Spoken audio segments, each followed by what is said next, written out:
Timnas Indonesia mulai diakui menjadi salah satu tim yang mengalami perkembangan paling cepat. Meskipun gagal ke Piala Dunia 2026, PSSI masih belum menyerah dan merilis proyek strategis skuad Garuda Nusantara hingga tahun 2034. Timnas Indonesia ditargetkan bisa lolos ke Piala Dunia dan menembus 80 besar ranking FIFA di tahun 2030 mendatang. Cetak Gol coba merangkum strategi roadmap Timnas Indonesia demi Piala Dunia sebagai berikut.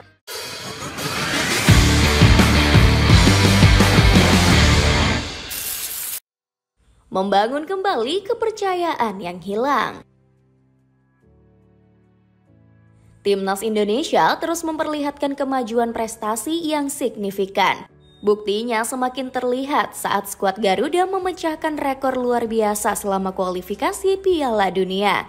Salah satu rekor yang paling menonjol adalah mampu bersaing dengan negara raksasa di ronde ketiga.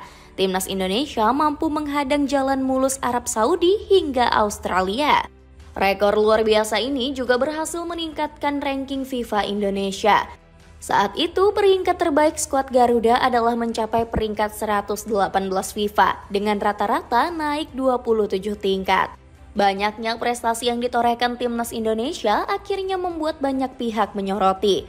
Pasukan Garuda Nusantara dianggap menjadi salah satu negara pelopor kemajuan di Asia. Gianni Infantino menyebut Indonesia telah membawa era baru persepakbolaan dunia, khususnya Asia. Indonesia telah melakukan hal yang luar biasa dan menjadi negara yang paling maju dalam waktu singkat. Hal ini mampu terjadi berkat rakyatnya, investasi dan semangat para pemain, ucap Gianni Infantino selaku Presiden FIFA. Sayangnya, magis Timnas Indonesia pelan-pelan meredup. Puncaknya adalah saat skuad Garuda Pertiwi gagal lolos ke Piala Dunia 2026 setelah tersingkir di ronde 4. Kegagalan ini membuat banyak media asing seakan gak percaya. Contohnya saja Football Premier yang langsung menyalahkan Patrick Kluivert dan tim pelatihnya sebagai biang kegagalan. Meskipun ada kontingen personil Belanda di semua tingkat staf dan skuad, mereka tersingkir oleh Irak. Penampilan yang buruk niscaya memperlihatkan ketidaklayakan para tim kepelatihan baru. Di lain sisi, kegagalan ini juga menimbulkan kekecewaan besar bagi penggemar Timnas Indonesia. Puncak kekecewaan ini terlihat dari Ultras Garuda yang menggeruduk kantor PSSI di Jakarta. Mereka datang dengan spanduk yang menginginkan revolusi total pada badan federasi. Salah satu tuntutan ini terlihat dari keinginan mereka yang ingin Erick Thohir melepas jabatan ketua PSSI. Selain itu, Arya Sinulinga juga dianggap nggak becus menjadi salah satu exco. Alhasil demonstran ini membawa PR besar yang harus diselesaikan oleh federasi. PSSI dinilai harus bisa membangun kembali kepercayaan para fans yang telah hilang. Pihak federasi dinilai nggak boleh salah dalam menentukan kursi panas pelatih timnas. Kejadian mengambil pelatih saat momen Natal harus bisa dihilangkan agar mendapat pelatih berkualitas. Timur Kapadze menjadi salah satunya kandidat pelatih yang akan menangani dalam waktu dekat. Apalagi kedatangan ex-pelatih Uzbekistan ini mendapatkan tanggapan positif dari fans Garuda. Misi besar hingga tahun 2034. Seandainya resmi memimpin Timnas Indonesia, Timur Kapadze akan mendapat tugas yang sangat berat. Pelatih asal Uzbekistan ini harus bisa mencapai target yang telah disusun oleh PSSI. Pihak federasi baru-baru ini merilis roadmap Project Garuda Membara 2034. Fokus utama PSSI adalah meningkatkan kualitas dan mengangkat sepak bola Indonesia ke pentas dunia. Fondasi yang digunakan dalam proyek ini yakni menyatukan dan menginspirasi bangsa. PSSI ingin membangun identitas tim yang didorong oleh Unity, Bravery, dan Excellence. Dengan identitas kebersatuan, keberanian, dan kesempurnaan, Timnas Indonesia memiliki spirit untuk menang bersama dan meraih kesuksesan di masa yang akan datang. Pertama-tama, misi 2034 Garuda Membara adalah membangun sistem yang terkoneksi dengan baik.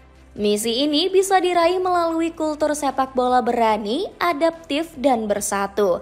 Progres utamanya ialah membangun usia muda dan memperkuat warisan lokal. Salah satunya membangun serangkaian kompetisi di tahun 2026, yakni Hyundai Cup dan Indonesia Cup. Tujuan utamanya adalah menghasilkan bibit-bibit pemain lokal berkualitas. Harapannya di tahun 2026, Timnas Indonesia bisa menduduki peringkat 110 dunia. Di tahun 2027 menjadi breakthrough dengan target yang cukup ambisius. Garuda Nusantara harus bisa menembus perempat final Piala Asia dan masuk ke peringkat 90 dunia. Setahun kemudian adalah fokus kembali bersaing secara global terutama di kualifikasi Piala Dunia 2030. Timnas Indonesia pun ditargetkan bisa menembus ranking 85 besar FIFA. Kemudian di tahun 2029 akan menjadi fokus utama skuad Garuda yakni mencapai peringkat 80 besar. Puncaknya adalah Timnas Indonesia bermain di Piala Dunia 2030. Penuh percaya diri saat bermain bola dengan menggunakan sepatu Maverick. Kini ada potongan harga dengan mengklik link di bawah ini. Target kemajuan Timnas kelompok umur. Nggak hanya memfokuskan untuk Timnas senior, PSSI juga nggak lupa memajukan Timnas kelompok umur. Pihak federasi akan memprioritaskan pembinaan pemain melalui sistem terstruktur. Niatnya, Timnas Indonesia U14 hingga U23 diharapkan bisa mempunyai standar pemain yang selaras. Dengan begitu, PSSI telah menyiapkan berbagai strategi yang telah dirancang. PSSI menargetkan Indonesia bisa membawa tim U17 dan U20 lolos ke turnamen Asia. Bahkan pembentukan tim U15 dan U16 akan dilakukan untuk memperkuat jalur pembibitan pemain. Dalam roadmap tersebut, PSSI juga menetapkan rencana pendirian Regional Talent Center untuk U14 dan U15 di 4 wilayah. Tujuannya adalah menjamin kualitas pembangunan bakat di seluruh Indonesia. Apalagi PSSI sendiri sudah melihat progres Indonesia kelompok umur yang cukup memajukan. Salah satunya adalah Timnas Indonesia U17 bisa meraih kemenangan perdana di ajang bergengsi ini. Namun sayangnya PSSI harus mencopot Nova Arianto sebagai pelatih kepala Timnas. Coach Nova dianggap gagal membawa Timnas Indonesia U17 lolos ke babak 32 besar.